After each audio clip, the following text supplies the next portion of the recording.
Oi minha gente, como é que vocês estão? Eu espero que vocês estejam bem.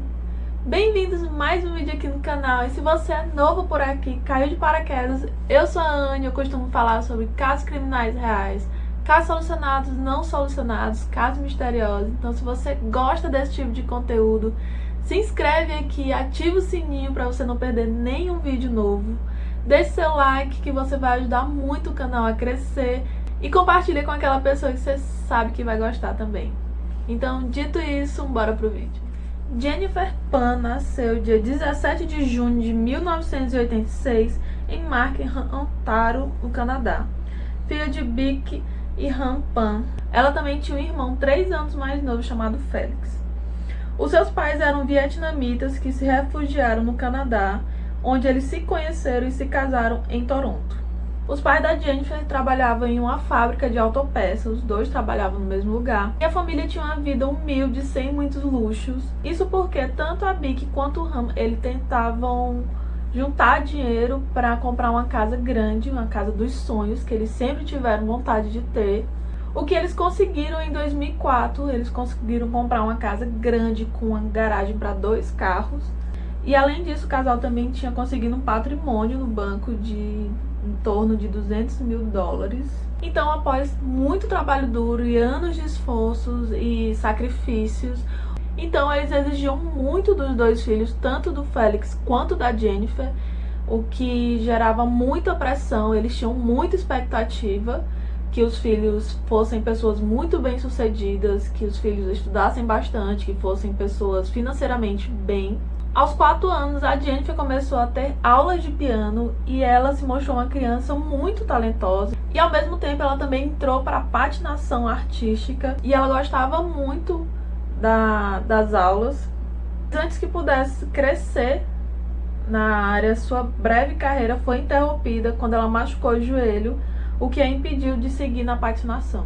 Então, desde criança, a Jennifer sempre teve muitas aulas. Além da escola, ela tinha aulas de piano, aulas de dança, de artes marciais, esporte. Então, a rotina dela era toda preenchida com aulas. Então, a Jennifer, desde muito nova, ela sempre se esforçava muito, ela sempre se dedicava ao máximo possível para sempre atender as expectativas dos pais. Durante o fundamental, a Jennifer tinha notas muito altas, ela sempre estava entre os destaques da turma, sempre estava entre os melhores. Só que no ensino médio, as notas dela deram uma caída, mas uma caída não a ponto de ficarem notas vermelhas. As notas dela ficavam entre 8 e 7, então eram notas medianas. Só que isso não seria o suficiente para os pais dela, então a fim de evitar qualquer cobrança a mais e mais pressão, ela começou a falsificar os seus boletins. A Jennifer, ela não tinha uma vida social ativa, ela tinha que seguir diversas regras impostas pelos pais.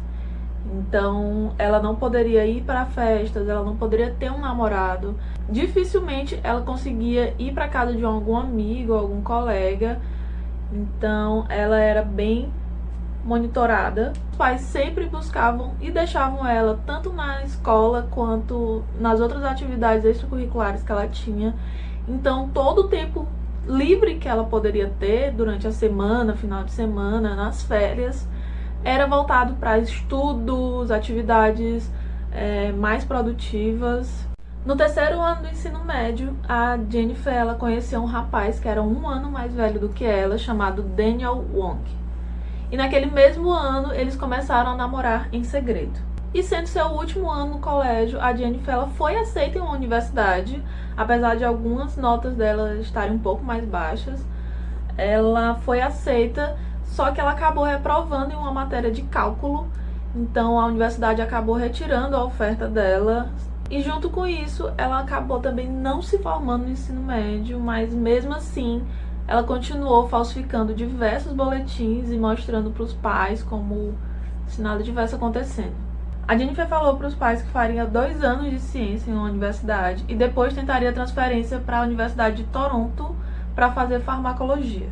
E com isso ela começou a comprar diversas coisas relacionadas ao curso, como livros, materiais de estudo. E ela também falou para os pais que recebiam uma bolsa de estudos da universidade. Com isso, ela continuou forjando diversos documentos e mostrava para os pais, para eles acreditarem que ela realmente estava estudando. Então, todo dia, a Jennifer saía de casa dizendo que ia para aula, só que em vez disso, ela ia para uma biblioteca pública, pegava diversos livros com relação ao curso que ela estava supostamente fazendo, fazia diversas anotações, escrevia diversos resumos, relatórios, fingindo que eram das aulas que ela assistia. No seu tempo livre, a Jennifer ela conseguiu 2 empregos de meio período. Um foi como garçonete e o outro foi um bar que o Daniel ele era gerente de lá, então eles trabalhavam juntos. E ela também começou a dar aula de piano. Além dos pais, a Jennifer ela mentia para todo mundo. Ela mentia para amigos, para colegas, e todas essas mentiras foram ajudando ela a manter essa vida falsa que ela falava ter. Em 2006, a Jennifer falou para os pais que ela tinha conseguido fazer aquela transferência que ela tinha planejado para a Universidade de Toronto para fazer a farmacologia. E nisso ela também conseguiu convencê-los a passar 3 dias na semana morando com uma amiga que morava em Toronto, porque ela disse que o trajeto seria muito cansativo, ela iria se desgastar demais, indo e vindo, então eles acabaram concordando.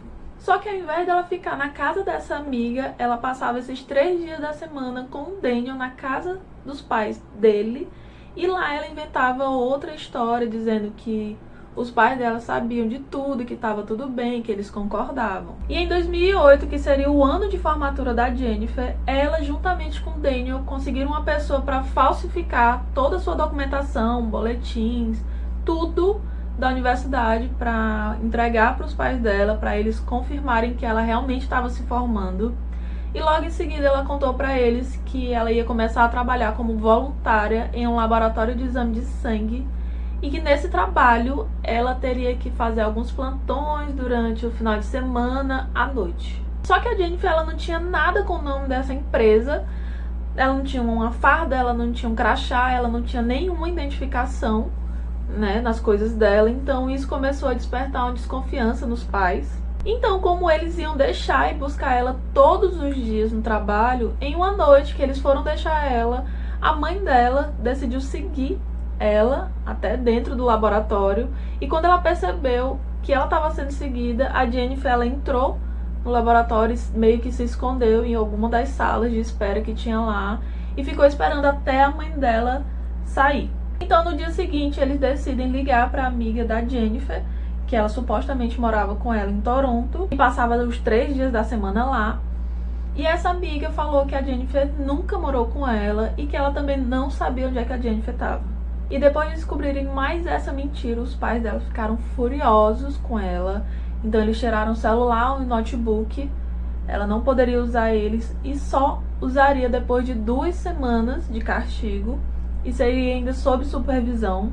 O carro também foi tirado dela, foi confiscado. Ela só poderia sair no carro para dar aula de piano. Os outros 2 empregos que ela tinha, eles descobriram também depois e mandaram ela se demitir. Eles descobriram também que ela estava namorando e também mandaram ela terminar, que ela não poderia mais ver o Daniel. E os pais também falaram que ela teria que voltar a estudar e entrar na universidade. E em meio a todo esse caos que estava acontecendo na vida da Jennifer, o Daniel também decide terminar com ela, porque ele já não estava mais aguentando viver toda aquela situação com os pais dela durante tanto tempo. Então ele diz que não quer mais continuar e desiste do relacionamento. E em pouco tempo depois, ela descobriu que ele já estava começando a sair com outra garota, e isso deixou ela extremamente devastada. Em 2010, ela comenta com um amigo que ela já tinha estudado com ele. Ela comenta toda a vida dela, os problemas que ela tinha com os pais. E esse amigo, ele confessa que ele já pensou em tirar a vida do próprio pai, e isso começou a instigar a Jennifer, porque ela começou a imaginar como seria a vida dela sem os pais. Em julho daquele mesmo ano, o Daniel voltou a conversar com a Jennifer e eles começaram a planejar um meio de acabar com a vida dos pais dela, e com a herança que ela iria receber, eles iriam usar esse dinheiro para morarem juntos. E com isso em mente, ele deu um celular para Jennifer para que eles pudessem conversar sem que os pais dela soubessem. Então Daniel ele entregou um celular para Jennifer para eles continuarem com o contato sem que os pais dela soubessem. E assim eles conversaram com um homem chamado Langford Crawford, que era amigo do Daniel e era um assassino de aluguel.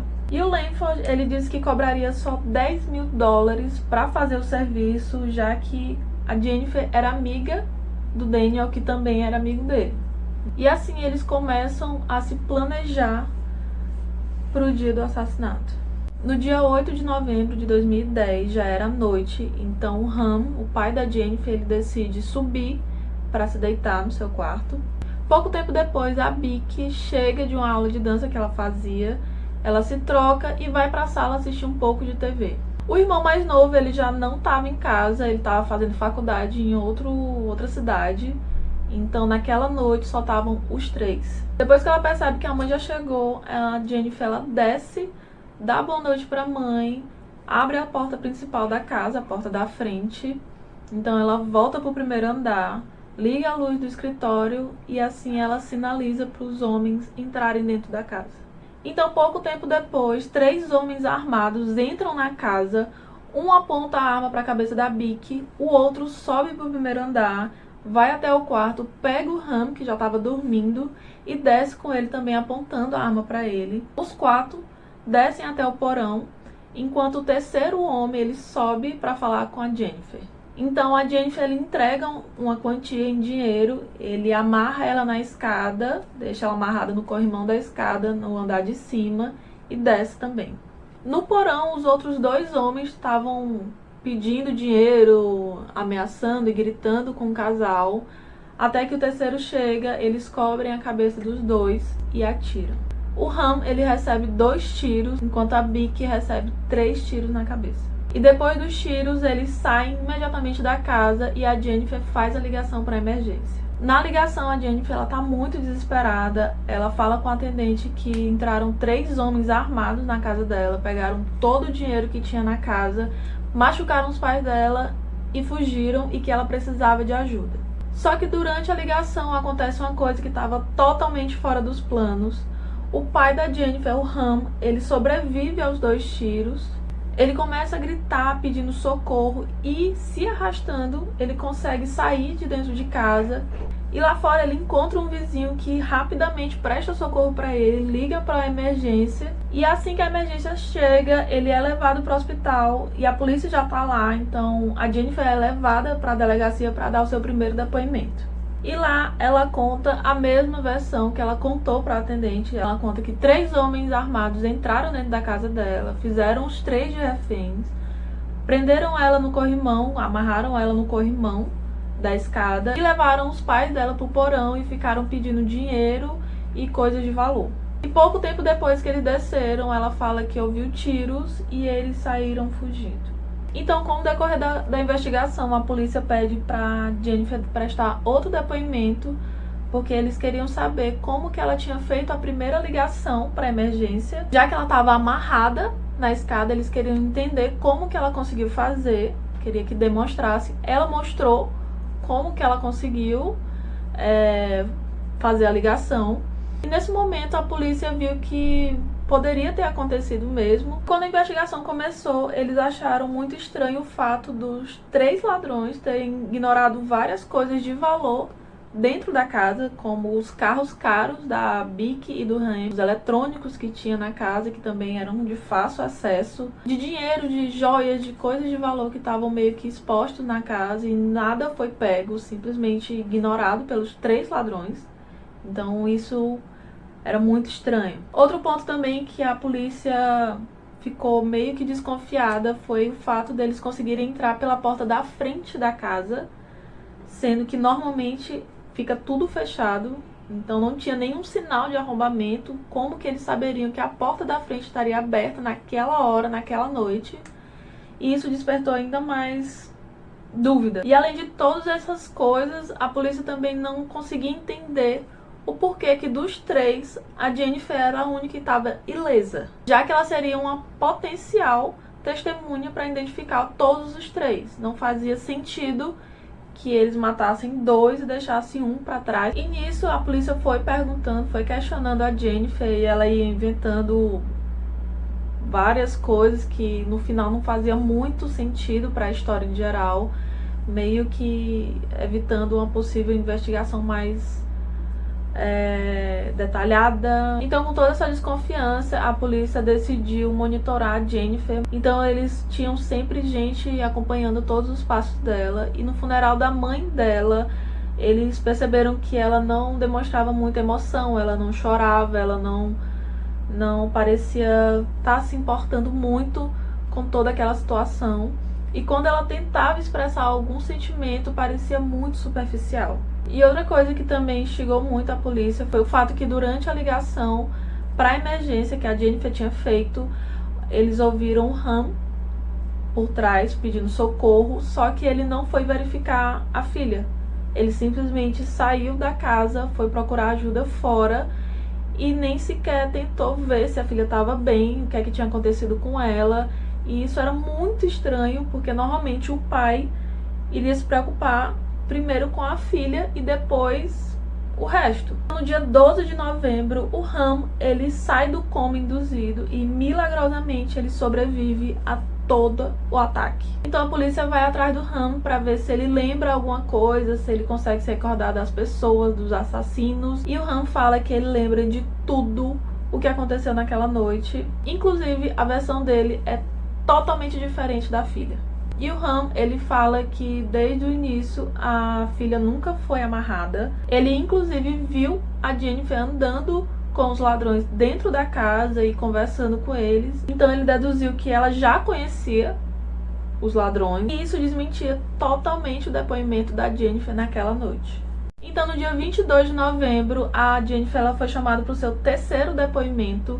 E assim que ela chegou, os detetives já falaram para ela que eles sabiam de tudo, que era melhor ela confessar, que seria melhor para a situação dela do que ela ficar inventando coisas, inventando história. Só que a Jennifer ela conta outra história, dizendo que na verdade ela tinha contratado sim um assassino de aluguel, só que não era para os pais, era para ela, porque ela queria acabar com a vida dela, mas ela não tinha coragem, então ela queria que outra pessoa fizesse isso pra ela. E ela falou isso em agosto, só que em setembro ela já não queria mais, ela já estava bem melhor com o relacionamento dela com o pai, então ela pediu pra desistir. E alguma coisa deu muito errado na comunicação dela com esses homens que iriam, né, que foram contratados pra acabar com a vida dela. E nisso eles, em vez de matar ela, mataram os pais dela, o que fazia menos sentido ainda. Então, depois desse depoimento dela, a Jennifer foi presa. Em 2011, a polícia conseguiu os nomes dos outros envolvidos no dia do crime. A polícia conseguiu prender todos eles. Então, os 5 foram acusados de homicídio em primeiro grau, tentativa de assassinato e conspiração para cometer assassinato. Então, no dia 19 de março de 2014, começou o julgamento. Durante o julgamento, a Jennifer ela tentou explicar todas as ligações, todas as mensagens de texto para tentar convencer o júri que ela não era culpada, que ela era só mais uma vítima dos outros rapazes. Mas não convenceu muito. No dia 3 de dezembro daquele mesmo ano, todos foram julgados culpados. Só o Eric, que ele teve um problema, o advogado dele não pôde comparecer no dia que ele estava doente. Então o Eric foi julgado separadamente dos outros 4. A Jennifer, o Daniel, o David e o Langford pegaram a mesma pena de prisão perpétua, e os 4 só seriam elegíveis para liberdade condicional em 2039. Posteriormente, o julgamento do Eric aconteceu e a pena dele foi a pena de 18 anos por conspiração. Então a Jennifer ela continua presa. O irmão dela, o Félix, ele se mudou para outra cidade porque ele não queria ser lembrado do caso. O pai dela continua morando na mesma casa, só que ele não consegue mais trabalhar. E também ele tentou vender a casa, só que ele não conseguiu, mesmo depois de tanto tempo. Ele ainda mora lá. E ele fala que no dia que perdeu a sua esposa, ele também perdeu sua filha. E esse caso ele gera muita discussão pelo fato desse super cobrança, essa super pressão que os pais acabam exercendo em cima dos filhos, ainda mais pais orientais. Tanto que lá eles usam um termo próprio para esse tipo de pais, que seriam os pais tigres, que eles botam realmente muita expectativa, eles botam muita cobrança em cima dos filhos. E a discussão gerada em cima disso é a que ponto vai uma cobrança, uma pressão na vida de um filho, na vida de uma pessoa, ela de criança até a fase adulta. E esse é o caso de hoje, minha gente. Eu espero que vocês tenham gostado. Me fale o que foi que vocês acharam sobre esse caso, porque ele abre várias discussões sobre isso. E se você gostou, deixa o like aqui que vai ajudar muito o canal a crescer. Não esquece de se inscrever se você não for inscrito ainda e ativa o sininho para você não perder nenhum vídeo novo. E compartilhe com aquela pessoa que você sabe que vai gostar. E dito isso, até o próximo vídeo.